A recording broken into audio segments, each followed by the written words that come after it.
So let's talk about lobster. Today we're going to have a lobster bisque. You can see him, we got a nice live lobster. He's pretty angry. He's got a lot of movement. He's very excited. Very good, means he's fresh. We're going to need a cup of ice water to cool him down. And we're going to need a pot of boiling water to cook him in. So we just want to cook him about 1.5 minutes in here. We'll put about 1/8 cup of salt. I just want it to taste like the ocean. So let's talk lobster bisque. Some of the ingredients we're going to need: celery, carrots, onions, tomato, garlic, leek, thyme, some lemons. The biggest thing is we have to make a lobster stock. So we're going to cook the lobster first. And we're just waiting for the water to come to boil. Just about there. And then you're going to need a pair of tongs. Grab him out. Careful when you do put him in because he is alive and he doesn't want to be killed, so he's going to splash, and hot water doesn't feel good on your skin. So, and let's talk about a couple other little things while we have some time. We got this is a Cuisinart burr mixer. It's a very, very nice thing. This basically just will blend or emulsify anything, just like a blender does, but it's on a stick. So, very, very good for bisque and stuff like that, because you're going to have to puree this all eventually. And as well, you're going to need some heavy cream. And then I like to use red wine. Merlot, I like this little Penguin Merlot. It is a decent drinking wine, so because you only need about a cup of this, and you want something to drink after you're done, so it's a very good thing. And then one last thing is I like to have a cheap bourbon always on hand. Bourbon's very smoky. It's got a nice thing, and you do typically want to use brandy for lobster bisque, but that is also up to the user and what you do as a chef. So we had the water at a rolling boil. We're going to take this poor little guy, say our last prayers for him. We're going to get him close to the water. Alright, and he's not going to like this, like I said. We want to get him in there and get the lid on the pot as soon as we can. So see how quickly and easily we can do this. And we're going to cook him for 30 seconds, or 1 minute and 30 seconds. So set your timer to 90 seconds, get the lid on there, and let him cook. Right when that timer comes off, pull him out, and hit him on top of, and get him right into the ice bath. Alright, so we see we had a little bit of splashing, but he's in there now. And you just want to wait till he's going to turn right at that bright red right there. It's been almost 1 minute in here, so since we had a big pot and a big boil, we're probably only going to go for 1 minute. Depending on your pot size, you want to see, but you see the red start to turning. He's going to really lose movement in a sec, and that's pretty much what we're going to do. We're just trying to blanch it. We're not trying to cook him right now. We still want the meat raw inside. So it's been just about 1 minute, a little over 1 minute. We're going to pull him out because we got good color on here. And he was about a 2-pound lobster. For like the pounds, you probably want to go a little bit less. So like I said, he's right in the bath. Nice orange color, but see, we still have a little bit of black on here. If you would have cooked him all the way, he'd have been all red. So we don't want all red, we want that so it's still pretty good. So we can go ahead and take off the bands, stuff like that. Let him sit in there for a minute because his whole body is pretty hot and you're not going to be able to get him completely cool. We want to stop the cooking process completely so we don't overcook the meat. Alright, so we're going to clean the little guy. So we're going to basically pull these 2 shells off. I'm just going to kind of keep turning and getting it so you can get that off, just like that. And you want to do that to both of them. Alright, and then you're going to take this and kind of twist. Oop, I stuck it in. Kind of twist and pull it up so you can get that tail off. Just like that. Alright, and then once again you can see the meat is still raw in there. So that's what we were going for.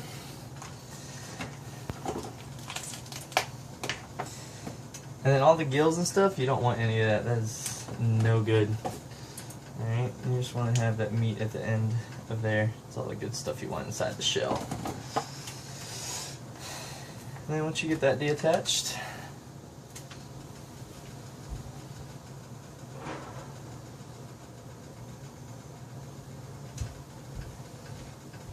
a little bit of this mess here. Well, you can see this was a female, had some eggs in it. So if you were Andrew Zimmerman, you would fall in love with that. We're gonna get rid of all that though. You're gonna pull the top of the shell off. We need all the shell. That's what we're trying to get right now. And you want to clean out all those guts as you go. You don't want any of the guts. It's all bad stuff. But the lobsters, they grow up in a high mercury area. You don't want any of that. It's not very good for you. As you see here, I'm just scraped out all the innards, threw it in the garbage can, did it over the garbage can. It's kind of messy. We're going to kick through, get all the lungs out of here. Try to get all the meat off here and get all this color. And you don't want any of the organs and stuff because that's going to make it all discolored. That's going to, not make it all, it's going to discolor our soup, and we don't want discolored soup. We want nice, pink, rich, delicious looking lobster bisque. So that's pretty much good enough. You don't have to get too crazy. And then you're just going to take it, wash it in the sink, get all this stuff completely off, and clean up a little bit.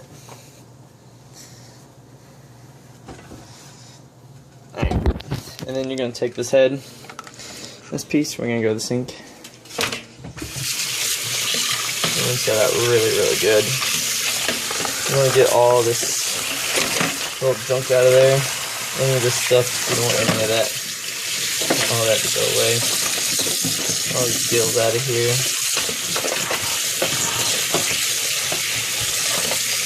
This is all going to be for later. Alright.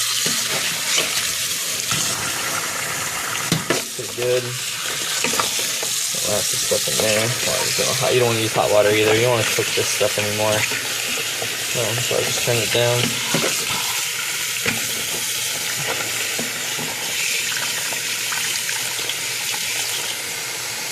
And so any little bone, any little shell you want to keep. You don't want to lose anything. You want to keep as much as you can because you only got one lobster and they're pretty expensive. They're not cheap. So I'm trying to use every little bit of them.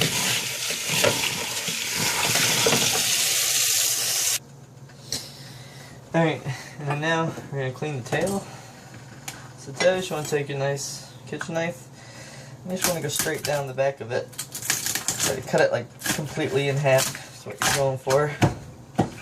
Like I said, this one was pregnant, so you're going to see the eggs come out of it. Just discard that for just and then since we blanched it, it's going to be a little easy to pop off of here. So that's the main reason why we did that, just so we could tear that completely right off. Very easy to come out. And you can see the meat didn't barely even start to cook. So we pretty much cooked that perfectly. So do the next one. Just run your finger down it. Alright, boom. Alright. So you're going to add those to the pan. Now with this, you have to be careful. There's little pieces on there, very sharp. Just want to kind of take it, butter your knife, and just kind of keep. You can get a nice little spot in it. You just want to dig out this meat in here. Same thing in this meat. See, barely even cooked. Still pretty raw. Alright, and then so empty. You take that, put that to the pan as well. Saving all this little meat.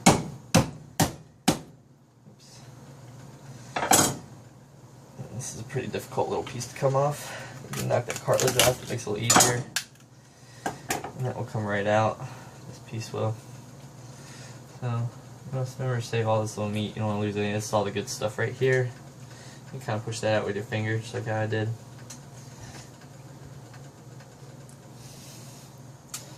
That'll go in there. Your claw, you want to kind of bang it around that tip where it kind of gets even. And that will kind of make it easy to break open.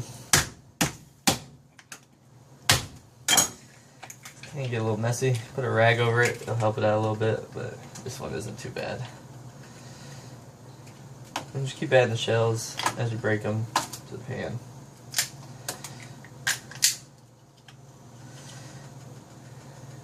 See, that makes it really easy to slide out of there, so you get that whole big chunk right there. Alright, and then I can go to the pan. And this, I mean, you can save this for a lot of stuff. This would be a really cool little appetizer they do in restaurants. We'll take this and just batter this and fry it, or saute it, and then some bread. No Fish House is real famous for their crab claws. It's a lobster claw if you want to go really gourmet with it. But in this case, we're not doing that, so we're gonna try to get all this meat out of there as well. And you got a big bone in the middle of this. You want to kind of get rid of that.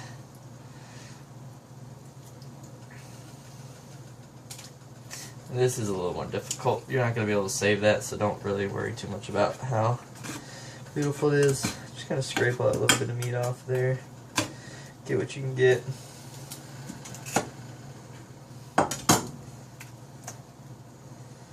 And there's a little piece of meat too. You can get it. Sometimes it's difficult to do with the lobster meat still raw. You can get it though. Kind of like a booger almost. Get out of there.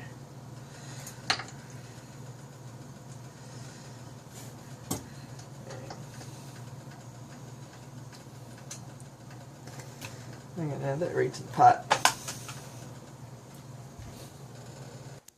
Alright, so as you can see, we got all the shells clean. Just going to kind of spread them on the pan.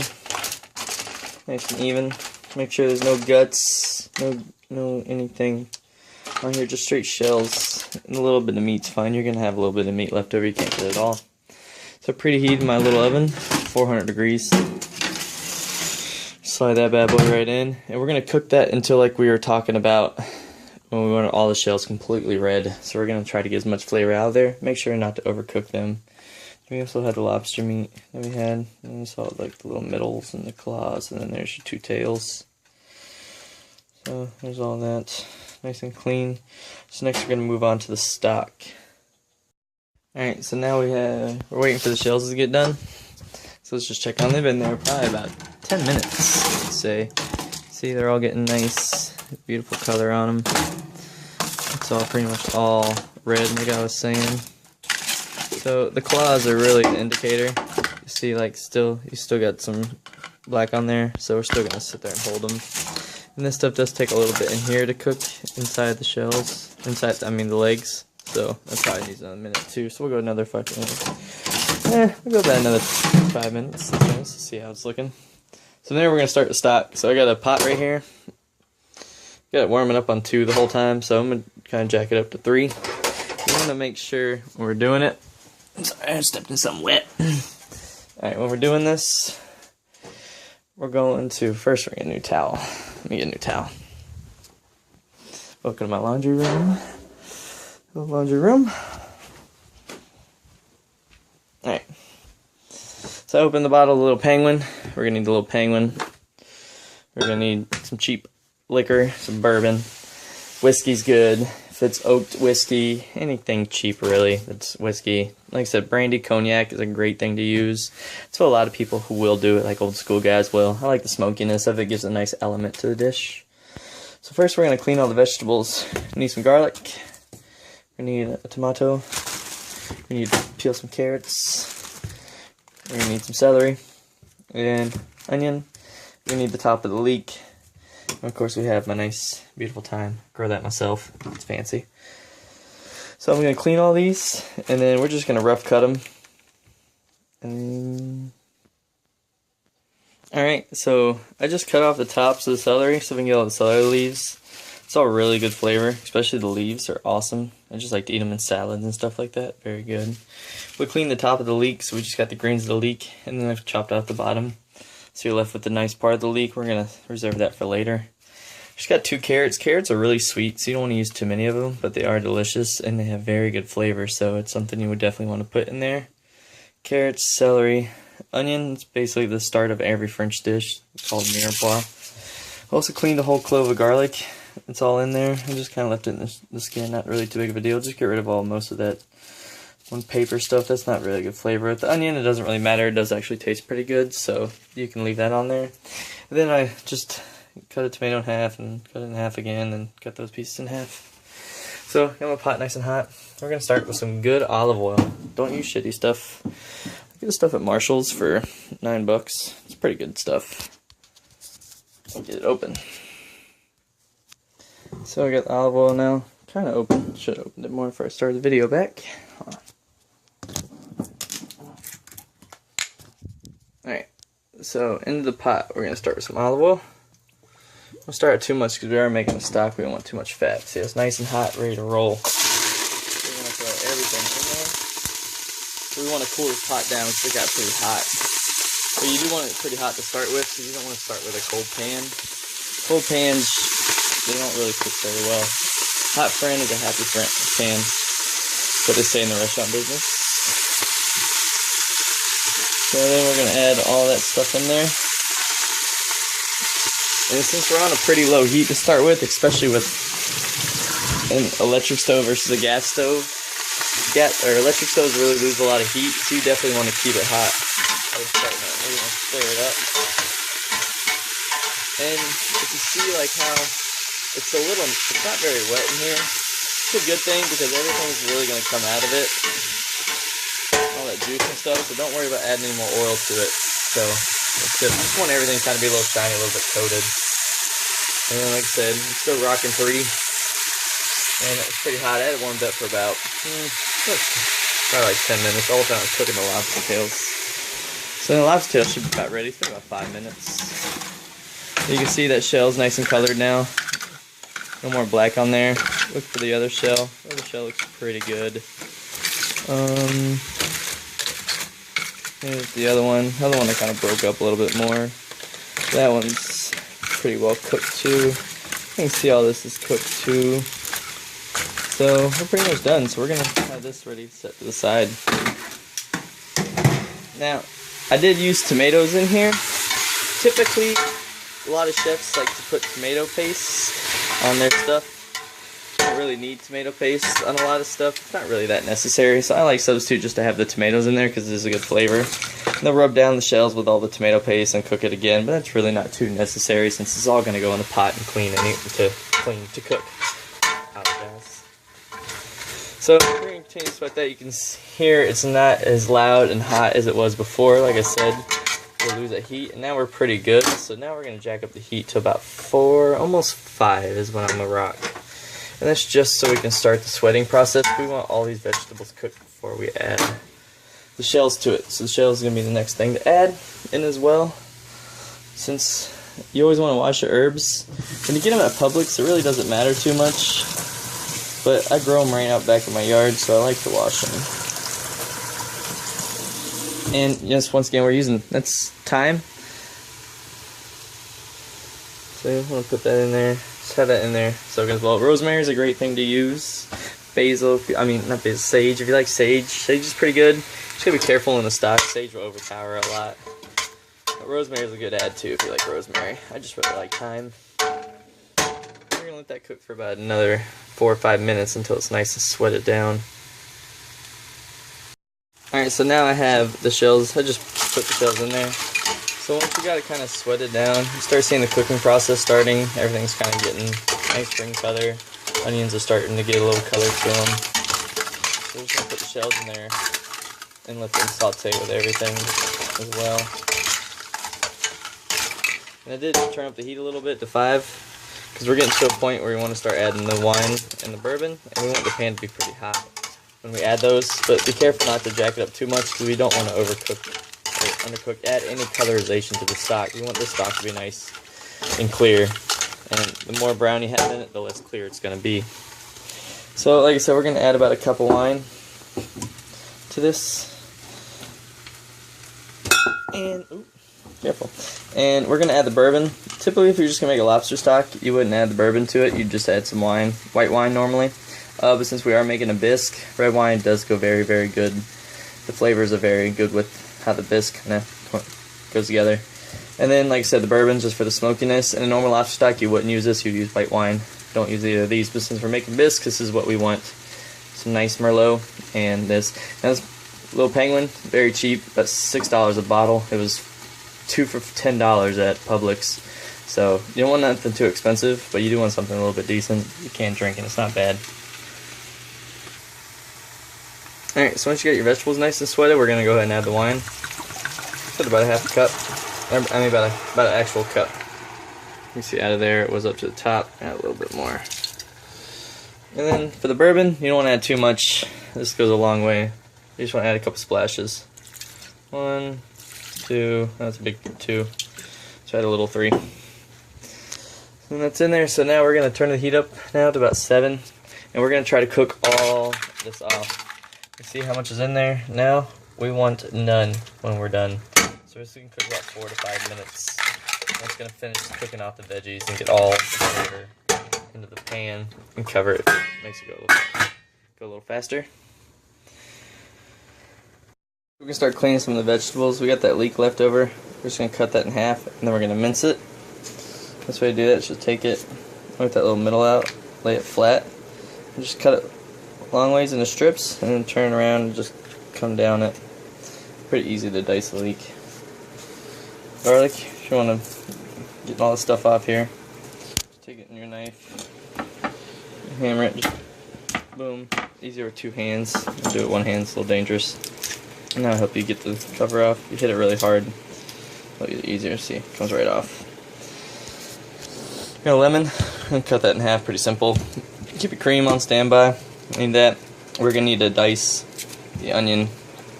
As well, the lobster meat, remember it is still raw, so we want to cook it a little bit, so keep that in mind when we start to make it. The actual bisque. So we still got the stock running. I want to start this early because you're going to have to cook this for about 2 hours, I would say. I mean, an hour if you really want to start doing it quick, but 2 hours to get most of the flavor out of the shells. And this is already starting the cooking process, so you can count this in the 2 hours. You can see we're starting to get rid of most of that alcohol in there. Like I said, you don't want that in there because the more you cook off, the less of that alcohol taste you get, and more of the flavor you get from the liquor and the wine from it. So we're getting really close now. You can see most all the alcohol is completely gone. So another minute, and it'll pretty much, look at it, see, not very much left. So all the alcohol tastes, if you stick your finger in it now and taste it, just be careful. A little hot, but it's got a lot of lobster flavor, a lot of vegetable flavor, and you don't taste the alcohol at all. Just tastes a lot of garlic. It's actually pretty delicious. So we're gonna take this over the sink, and we're just gonna get enough cold water on here, not hot. Can't stress that enough. Cold water, just enough to cover the shells. Kind of pushing down in here. We don't want too much water because once again we're trying to make a stock, and you want a little flavor in there. You want to make broth. Broth is just adding a little bit of flavored water. It's good. It's pretty much up to my knuckle. It's about 2 inches, so good enough. We'll bring that back over the heat. Then we're going to continue cooking that. Jack it up a little bit more. We're going to get that up to a boil. Barely a boil though. We don't want to boil it.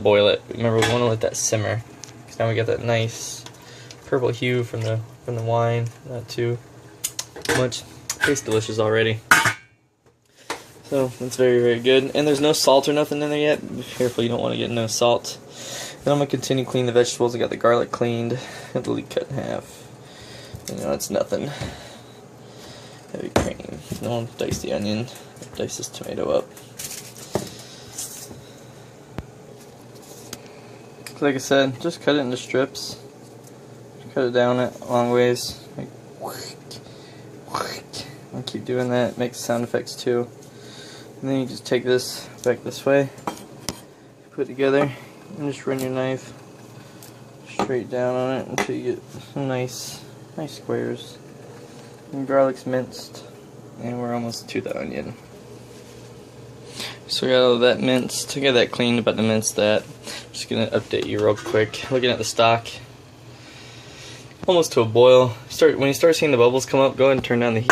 Kind of knocked it down a little bit. At this point, you want to leave it uncovered. We'll rock about 6 and see what that says. Let's see what that does. We don't want it to boil, but we do want it to simmer a little bit.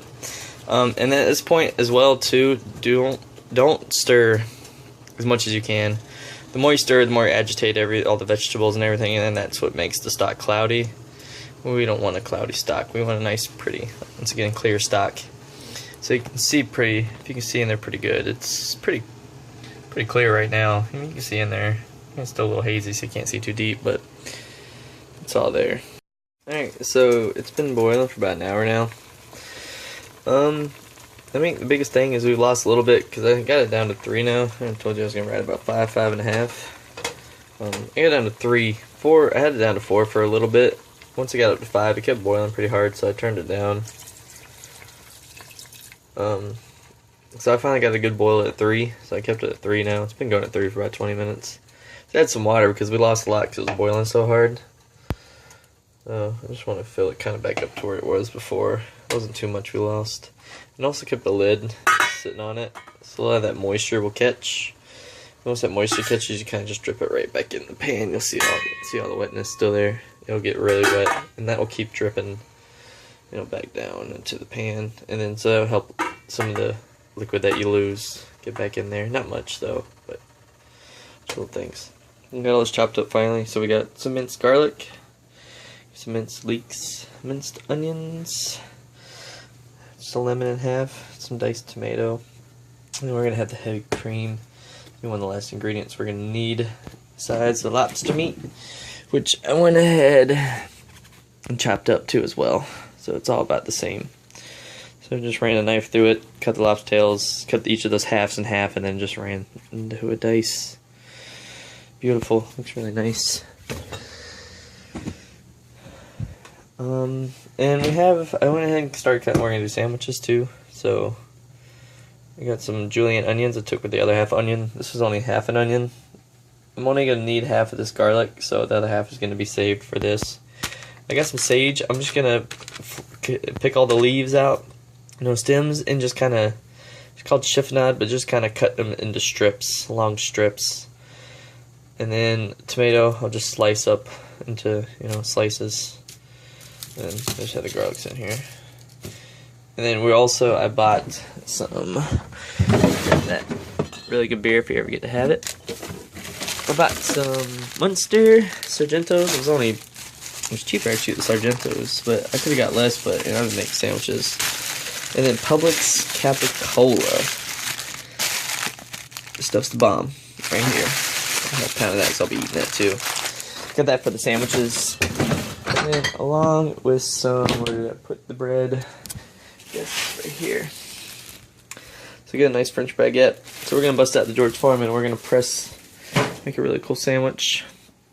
I'll just give you an update. See, it's almost came back to a boil. You see the bubbles in the corner. Really have to not a boil, but a simmer. But that's perfect for what you want to do. You want a little bit in the middle, so you want a little bit hotter, but 3 is pretty good. We're gonna run about another 30 minutes. I smell a lot of lobster, so it's getting pretty close to being done. It doesn't take too long, but like I said, you can run an hour. It'd be good right now if you wanted to use it. Another hour would be perfect. So we're gonna let that run for another hour. So we've been running about almost 2 hours now. We're like 19 minutes away from 2 hours. Went ahead and got another pot going, another big sauce pot for making soup. So just keeping it sitting on 2. Whereas the other one, it's not really hot yet. I can feel it. It's starting to get warm. But we're going to strain this off in our wire mesh strainer into just a bowl to set on the side. You want nothing but the liquid. So all the stuff you can throw away after it's done is pretty much used everything we could out of it. And you can see, like, even when I was cutting the onion, I even threw like the tips of the onion in there, just the root. Tomato, did the same thing when I diced the tomato, through the top of the tomato in there. I lost it. I think it's like right there. It's all gone now. Anything, and if you got any like herbs sitting around, any stems, parsley, stuff like that, it's all very, very good in here too. And while we're talking about that, you can also do any kind of meat with this. So you can do crab, or any kind of seafood, I'm sorry. Crab, shrimp, any of those are really good instead of lobster. If you like shrimp or crab instead, you could do that. And you can also do vegetables too. So with like asparagus, you would just keep the good part of the asparagus. You would throw the ends of them in here instead of the lobster shells. Same thing. You probably use white wine instead of red. And then just puree it up. Just follow the video and you'll see. I'll keep giving you tips if you want to do something different. If you don't like lobster. And then when the pot's hot, we're gonna take some of this garlic. We're gonna put that in the pot with some good olive oil. And then we're gonna take some leeks next and some onions. We'll start sauteing that up with it. Right towards the end, we're gonna take some of that, and we're gonna deglaze the pan with some of that red wine that we have. And that's going to be the process, so we'll go over there with you and I'll walk you through how to do that next. So, got about 4 tablespoons of olive oil. Remember, good olive oil. Don't use like cheap stuff like this. You can just see the color difference between this. I know it's a dark bottle, but that's a lot darker olive oil compared to that. I mean, you can tell the difference just seeing it in the camera. So, it's getting pretty warm. I gotta set it right at 4. So we're gonna take some of the garlic. I'm gonna take about 4 cloves. That's gonna go right into the pot. And you wanna hear that sizzle. It's nice, got a nice pan. Now the garlic, you don't wanna cook it too long, but you do wanna cook it. Cook it for about 1 minute, 2 minutes. Really, it's not about the time with this part now. It's more about when you see the color start to develop. We want it to start getting a light brown, golden edges. Once you start getting that, then the flavor starts coming out. But you don't want to go too far with garlic because it will get really bitter.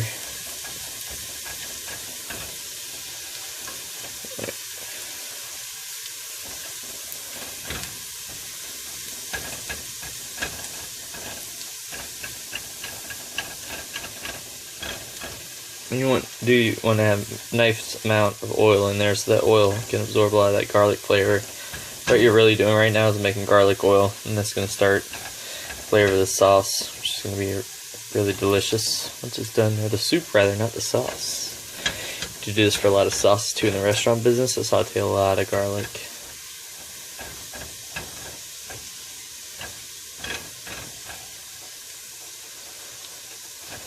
We're starting to get there. You can really perfumate, or whatever the word I'm looking for is. Perfumigate, there we go. Start to perfumigate the room. Real nice.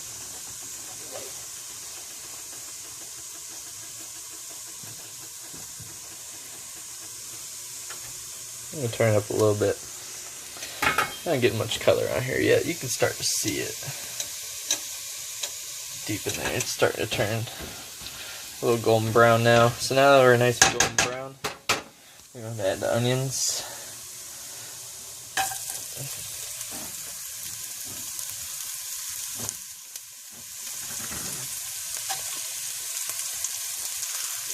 And I did dice all this because you want it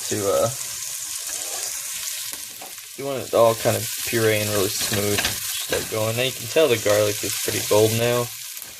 The onions are so white. So that's pretty much perfect garlic right there. You don't want to cook it much more, so we're going to go ahead and add the leeks too. Try to cool down the pan a little bit. Leeks are very, very delicious. Not very oniony, they're more of like, earthy onion. Onion is earthy, not so sweet. Very Italian. A lot of Italian cooking has a lot of leeks in it.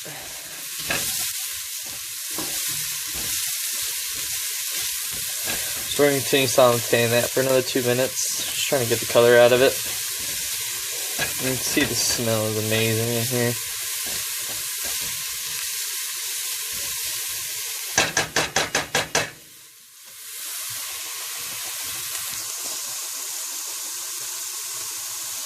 I'm going to start adding tomatoes now. It's starting to sweat down a little bit because we want the tomatoes to start cooking.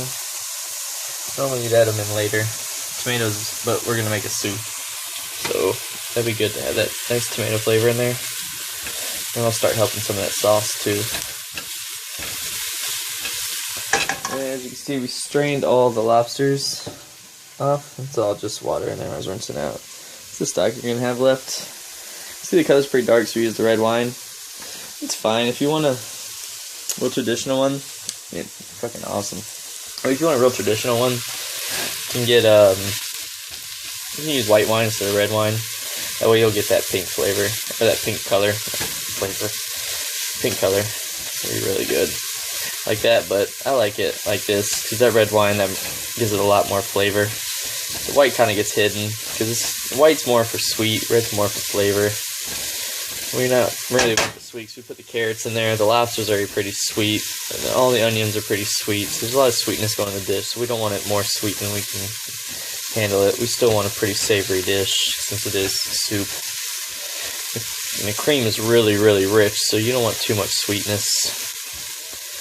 So it's a pretty hearty little stock there. So then once we get here, we're looking pretty good. Go ahead and do the same thing we did a little earlier, except a lot less. So we're gonna add a little bit of red wine. Alright. And then a little shot of bourbon.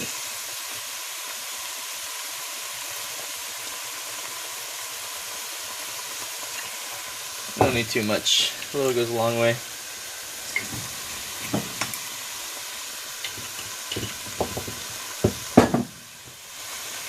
All that put away. See, so we used about 2 cups of red wine. Still have all that left.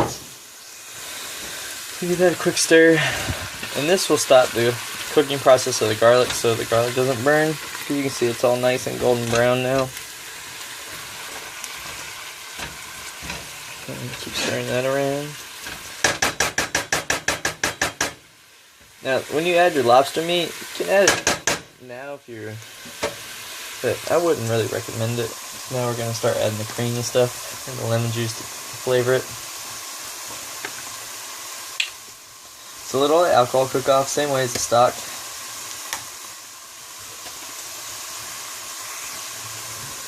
And I'm actually going to pull the lobster back out of the cooler. You can see a lot of that water will come off of there. It's good to do that and then get rid of all that water because you don't want all that. Just make your sauce thin.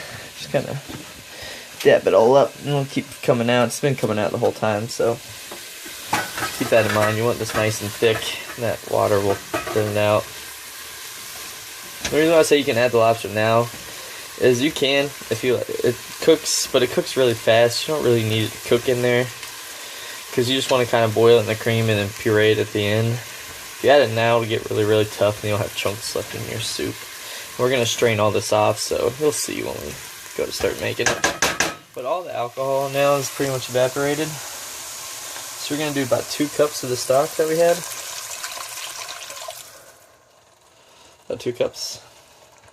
Then we're going to cream it out. About a cup of cream. About half of that. That was a pint. So, let's see kind of the color we're at now. Alright. So from here we're going to jack it up to high.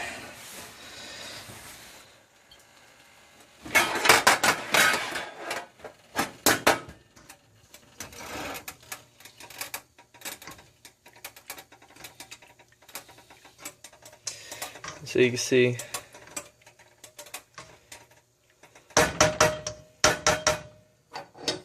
and we're going to bring that to a boil. Now you really want to watch this when it comes to a boil because with the cream in there it will boil over. So once you bring it to a boil and then knock it back down to 6. We're just going to try to let this reduce a little bit. And then while you're doing this too, go ahead and clean your strainer because we're going to need to strain all this off. And this is when you're going to need the trusty burr mixer. And so we're just going to take this and just kind of, oop, I got a mess. Alright, so I'm just going to kind of tilt the pan a little bit.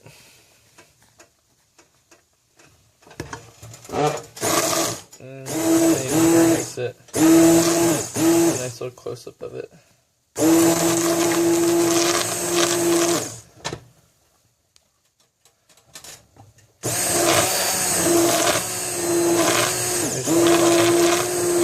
Puree all that stuff in there.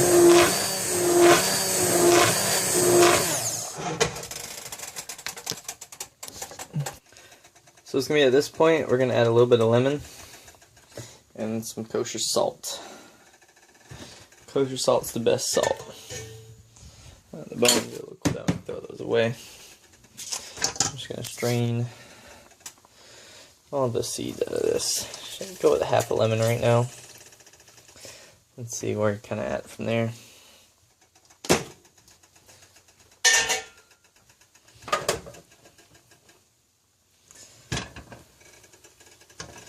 You can see it's getting kind of thick. So with Bisque, you want it to be thick, but not too thick. This is a cream soup, so it will get thick as you reduce it. See, it looks nice and smooth right now. And then we got that nice pink color, so see, if you're thinking it was going to be dark with the red wine, there, you're proven wrong. And from there, we're going to put some salt in there.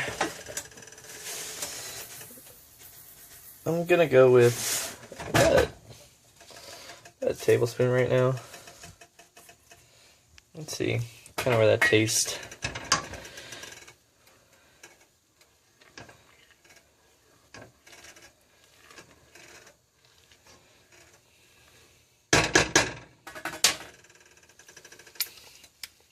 It's very lemony. It's freaking delicious. So now at this point, it tastes good. Got the lemon flavor. It's got a good amount of salt. Add another little pinch. Then we're gonna bring in the coup de grace and add the lobster meat. Oh, actually, sorry, I made a boo-boo. Before you add the lobster meat, we want to strain this off because we're going to leave the lobster meat in there. We don't want any of the chunks. So let's strain this sauce and then introduce it back in here. Alright, and then you'll see too, it's pretty chunky, so you just want to kind of take your thing through the mesh strainer and just kind of strain all that stuff off. Then you can lift it, and you want that nice creaminess in the bottom, what we're going for. So now we're going to add the lobster meat to the stock. We got it back to boil all nice and strained. Put it in there. And give that a nice stir.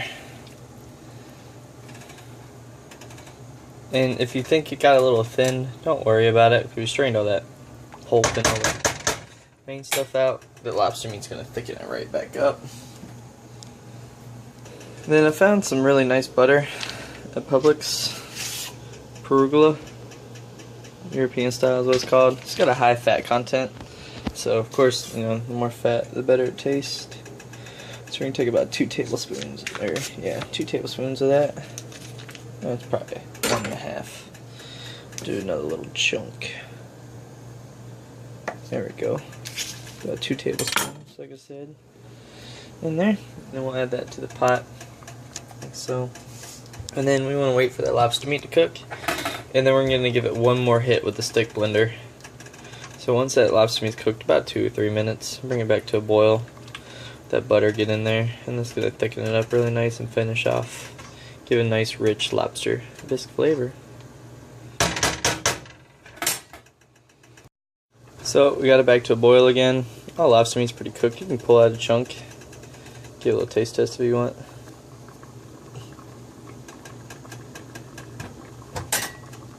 Ow, it's hot. Oh, but you can see it's all already cooked, so let's turn that off. I don't want that to cook much longer. I don't want overcooked meat. Pretty damn delicious. And we're going to tilt the pot again, like we did the last time. And we're going to puree all that together.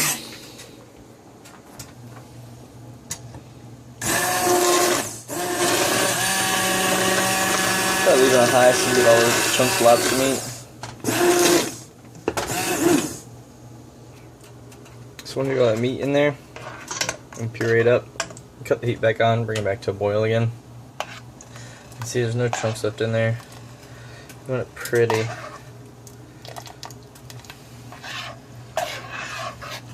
I'm going to taste them here, so we need to do final tastings. See if it needs any more salt, any more lemon. Taste the lobster in it. Once you puree the lobster meat, it completely goes night and day. And you'll taste it too. And that's pretty much it. Bring it back to a boil, let it simmer for a sec, and then serve. And then one final tip too, like I said, you can make crab, shrimp, doing the same kind of process.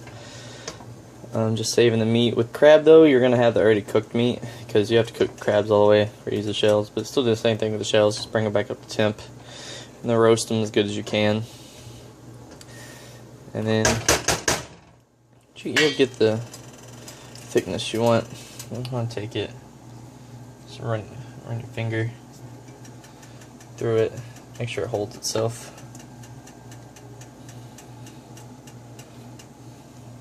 That's a better example. Doesn't fall. Looks pretty good. And that's it. Enjoy your lobster bisque. So just to finish up, I just went ahead and put a little bit in the bowl. Got a little bit of green onions right here. I'm just gonna float those on top. A little bit of garnish. And then I got my sandwich. So we got a nice capicola Munster sandwich with some sauteed sage garlic onions, some tomatoes, and a pickle. All in there with my house aioli, which is just like a garlic chimichurri aioli, and some spicy mustard. And that was grilled perfection on the George Foreman. Threw a little tablespoon of butter, just melted it, rubbed both sides of it, and pressed it on down. So if you guys have any questions, comments, leave them on the YouTube channel. Subscribe. Have a nice day.